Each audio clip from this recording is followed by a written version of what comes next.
we're looking at page 226 in our book. So while question 39 is a piecewise function, they're not asking us to graph it. The first step in taking a look at this is I'm going to decide which function I need to use. So look at the question, and if you've read the directions, it simply asks us to calculate g at 0, g at -6, and g at -3.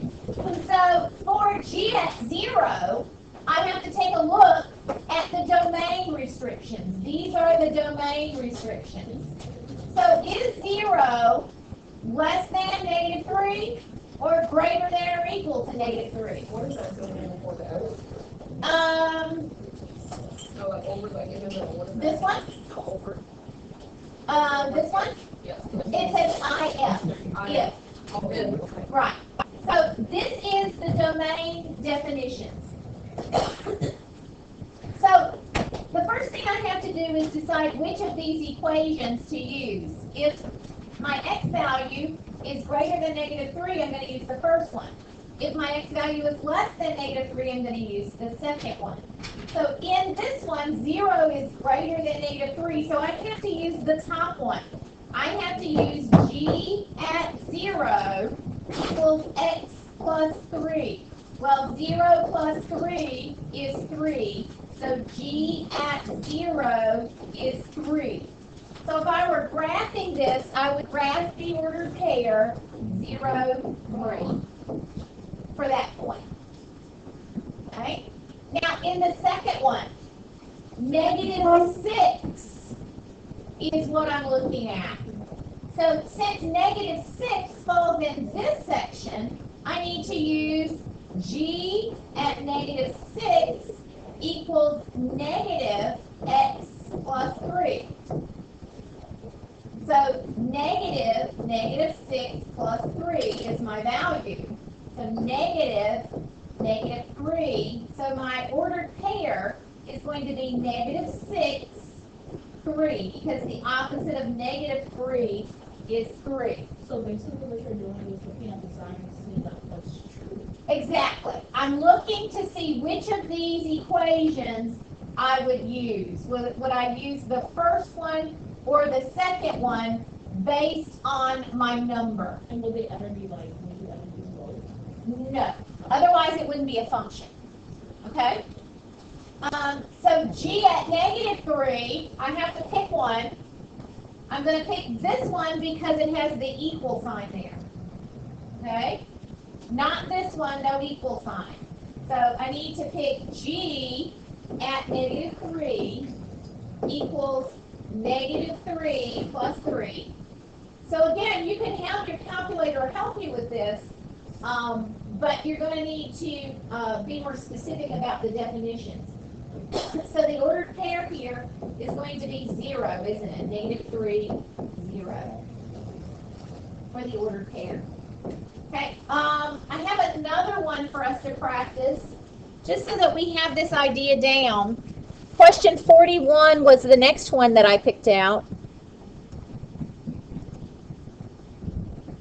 And we're going to still have the same idea. I'm going to use this function if x is not equal to 3. And I'm going to use this function if x is equal to 3. So for C is the only one that h at 3 equals 6. So the ordered pair is 3, 6. Okay? The other two, I have to use the first function because these are not 3.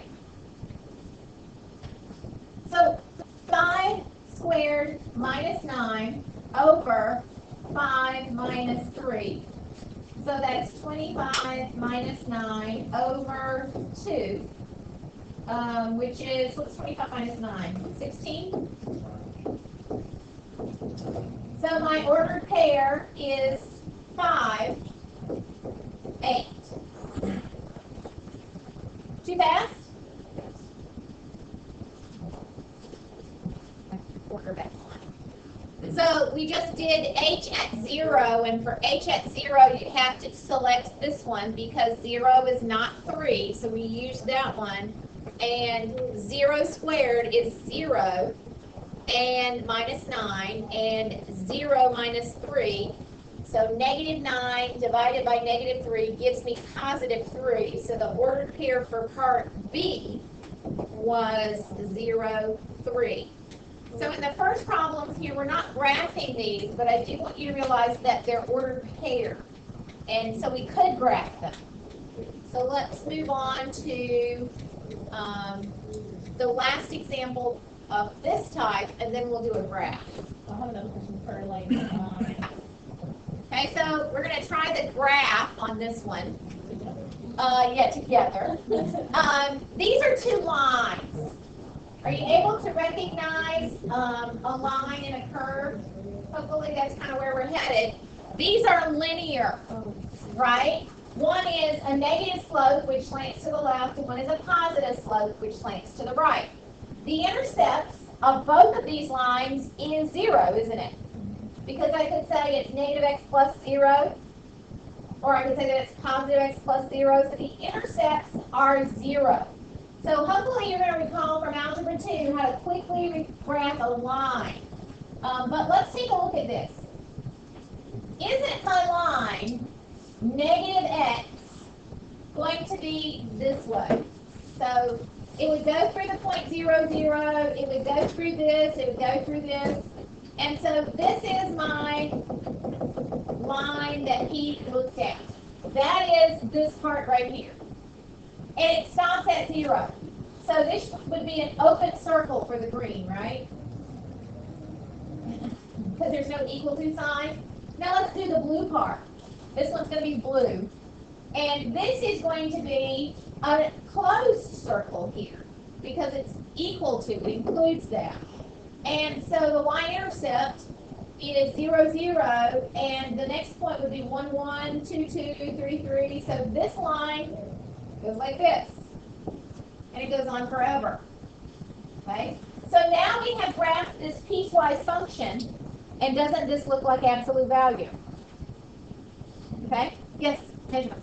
you just like put like open and close and so when I look at it. This one would be open, and this one would be closed. You want me to do this piece in green? This one would be open. So that one's an open circle with the green, because there's no equal sign right here. See? See that right there? There's no equal sign under that one. So it does not include 0. It includes all numbers smaller than 0 for the domain. Okay? So, looking at this picture, it's pretty easy to see that the domain is all real numbers, or since we are in pre-calculus, because that's what advanced math is, you can tell me that it's negative infinity to infinity, right? And what about the range? Is the range all real numbers as well? No. It's going to be positive numbers, isn't it? So it's going to be 0, and it's going to include 0. I know it's going to include 0 because of that equal sign under the second one, and it's going to go to infinity. Okay? So the domain and the range. All right?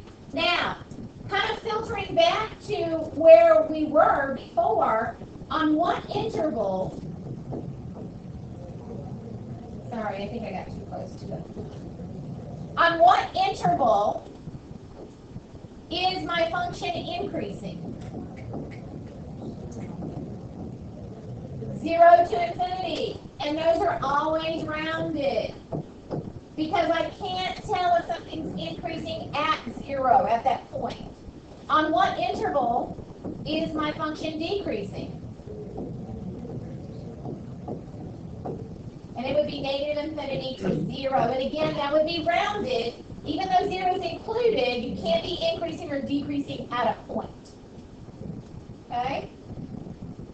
All right, I'm going to do one more example, and then I'm going to let you do some practice. So here is another one. Okay, this is two lines again. This line has a slope of 1 and it crosses the axis at 3, right? So my y-intercept for the first one is here, and it's going to have a slope of 1. So this is the line for this one. Okay? Now I want you to use a straight edge. It's just difficult to touch the board with something. I tried using my ruler up there and it went crazy. And then the other one, let's do this one in blue, -3, so that's here. And the slope again is positive. So this is my slope, +1. So this is going to be my line again. But this doesn't work out to be two parallel lines, because you see that at x equals -2, it switches. So for this piece, -2, I need to use the green line, right? So this needs to be taken away up to -2.